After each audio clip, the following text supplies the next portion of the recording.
صرف پڑھانے کے لیے دینی چاہیے. لوگ کہہ رہے ہیں کہ صرف مدرسوں میں دو. جو دوسرے لوگ ہیں ماڈریٹ زکات فنڈ جنہوں نے بنا رکھے ہیں وہ کہہ رہے ہیں صرف ہمیں دو, ہم یونیورسٹیاں بنائیں گے, کالج بنائیں گے. کہاں کس کتاب میں لکھا ہے کہ زکات تمہیں پڑھانے کے لیے دینی ہے؟ محمد رسول اللہ نے زکات کا مرکز بنایا. کیوں مرکز بنایا؟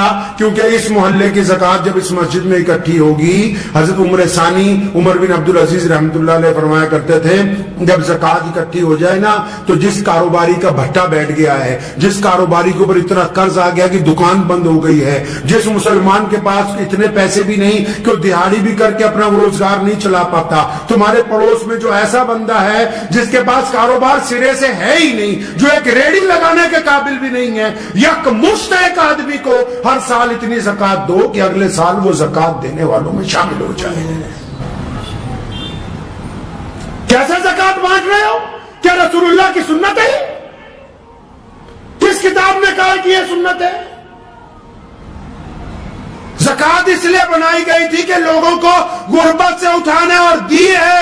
سیدنا ابو بکر سے لے کے خلفائے راشدین نے, عمر بن عبد العزیز رحمۃ اللہ علیہ تک اتنا زکات کا سینٹرلائز مسلمانوں نے کیا, اتنی مرکزیت زکات کی بنائی کہ آخر ایک وقت آ گیا خلیفہ کے پاس زکات بچ گئی کئی کروڑ روپے, اٹھا کے شام بھیجی. شام کے گورنر نے چٹھی لکھ کے واپس بھیجی کہ حضرت ہمارے یہاں تو کوئی زکات لینے والا نہیں. پھر زکات اکٹھی کر کے یمن بھیجی. یمن کے گورنر نے چٹھی لکھ کے بھیجی ہمارے یہاں تو کوئی زکات لینے والا نہیں. پھر زکات اکٹھی کر کے افریقہ بھیجی. اس نے کہا کہ ہمارے یہاں تو کوئی کیوں؟ کیونکہ زکات کو ہر سال انہوں نے مرکزیت بنا کے اپنے علاقے میں سے غربت کو دور کی. معاف کرنا, آج کے لوگ غربت کو قائم رکھنا چاہتے ہیں, یہ زکات کو تماشبینی کی طرح دینا چاہتے ہیں. یہ غربت نہیں دور کرنا چاہتے, یہ اپنا نام و نہاد چاہتے ہیں.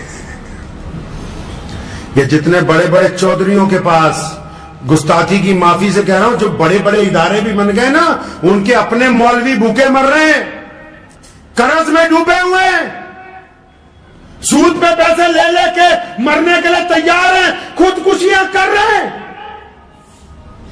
اور تم زکات کے اوپر سانپ بن کے بیٹھے ہوئے ہو کہ نہیں یہ تو پڑھائی پر. کس پڑھائی پر؟ اسلام نے کہا کہ جو غریب ہے اس کو اتنا دو, اتنا دو, اتنا دو کہ آئندہ سال یہ خود اپنے بچوں کو پڑھائے, یہ خود دوسروں کو زکات دے, یہ خود اپنے بیوی بچوں کا خرچ اٹھائے. تم چاہتے نہیں, تم کہتے ہو کہ بس غریب کے بچے کو 3 وقت مدرسے میں روٹی کھلائیں گے, اس کی غربت نہیں دور ہونے دیں گے. زکات کا تماشا کھیل بنا دیا زکات کو. ارے اس حد تک گر گئے ہیں ہم تو. فطرہ رکھا تھا اس لیے کہ چلو روزے کا کفارہ ادا ہو جائے گا, کسی غریب کی جھولی میں کچھ چل جائے گا. ایتھے دا عید آڑ تو پہلے ہی فطرہ کھچ کے لے جانے ہیں کہ کسی غریب کے منہ میں نہ ڈال دے بھیا, یہ ہمارے پاس چاہتے ہیں بس. آپ یہ دیکھیں کہ جس دین کا پوری دنیا میں چرچا ہے, جس دین کا نظام کائنات میں سب سے اعلیٰ ہے, جس دین کے خلاف دشمن اس لیے سازشیں کرتا ہے, روکنا کیسے؟ اس دین میں عبادت کے ساتھ مال کی ادائیگی اس حساب سے رکھی گئی تھی کہ تمہاری صفوں میں کوئی غریب نہ رہے, تمہاری صفوں میں کوئی محتاج نہ رہے, تمہاری صفوں میں کوئی ضرورت مند نہ رہے, تمہاری صفوں کے اندر کوئی مانگنے والا باقی نہ رہے. ہم نے اس نظام کو چھوڑ دیا. ہم نے سوچا صرف نماز پڑھنی ضروری ہے, زکات تو ہم 1-1 روپیہ کر کے بانٹیں گے.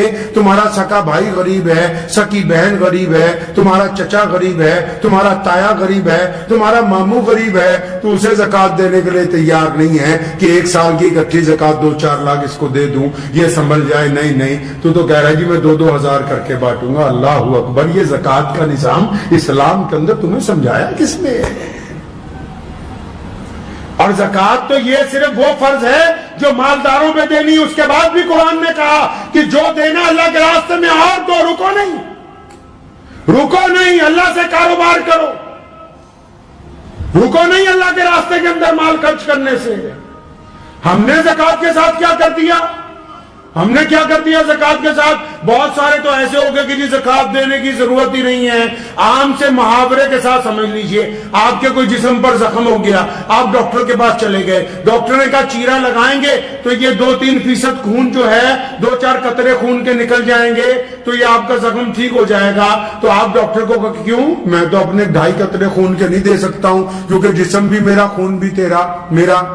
ڈاکٹر کہتا چلو کوئی بات نہیں. اب 2 مہینے بعد گئے تو پورا پیر ہی خراب ہو گیا. ڈاکٹر نے کہا جی پیر کاٹنا پڑے گا تو باقی جسم بچ جائے گا. نہیں جی، پیر بھی میرا، ہڈی بھی میری، میں تو نہیں کٹواتا. کرتے کرتے اس زخم کی وجہ سے موت آ گئی. یہی زکات ہے. دیسی زبان میں سمجھ لو، اللہ نے کہا مال کو پاک کر لو، دوسروں کی ضرورت کو سمجھ لو. ہم نے کہا 2.5% نہیں دینی، مت دو. نہ دینے کی وجہ سے مال کم ہونا شروع ہو جائے گا، نہ دینے کی وجہ سے نقصان شروع ہوگا، نہ دینے کی وجہ سے نحوست شروع ہوگی.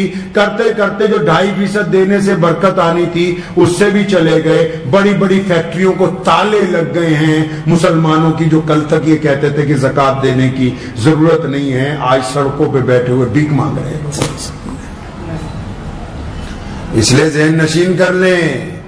میرا مقصد آج کے بیان کا یہ نہیں ہے کہ آپ مدرسے والوں کو اور لوگوں کو مت دیں، لیکن زکات کو کم از کم اپنے محلے میں تو مرکزیت بناؤ. جتنے آنے والے ہیں ان کو بھی کچھ دو، لیکن جو تمہارے پڑوسی غریب ہیں ان کو تو صاحب نصاب بنا دو. جن بچوں کے ماں باپ غریب ہیں ان کو تو صاحب نصاب بناؤ. جن کے گھروں کے اندر ضرورت ہے ان تک تو مال پہنچاؤ.